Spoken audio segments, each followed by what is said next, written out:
సౌభాగ్యాన్ని నిలిపి భక్త ఆయుష్ని జాగ్రత్తగా కాపాడే పూజే ఈ క్షీరాబ్ది ద్వాదశి రోజు చేయాల్సిన తులసి పూజ. ఏమిటండి అసలు క్షీరాబ్ది ద్వాదశి అంటే? మనం చాతుర్మాస్యం అంటాం తెలుసు కదా. అంటే ఆషాఢ శుద్ధ ఏకాదశి రోజు శ్రీ మహావిష్ణువు యోగ నిద్రలోకి వెళ్తారు. మళ్ళీ కార్తీక శుద్ధ ఏకాదశి రోజు ఆయన యోగ నిద్రలోంచి మేల్కొంటారు. ఇది అందరికీ తెలుసు కదా చాతుర్మాస్యం అని. ఆ మేల్కొన్న తర్వాత రోజు అంటే కార్తీక శుద్ధ ద్వాదశి రోజు తులసి ద్వారా ఆయన అనుగ్రహాన్ని మనకు అందజేస్తారు అనమాట. ఆ రోజు తులసి మొక్క అపూర్వమైన శక్తిని సంతరించుకుంటుంది తులసిమాత.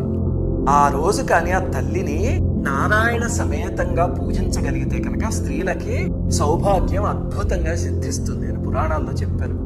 అది నండు శ్రీవాణి పూజా వీడియోస్ అనే ఛానల్ ఉంది కదా, అక్కడ దాని డెమో వీడియో PDF అన్ని పెడతాం, మీరు చూసుకోవచ్చు.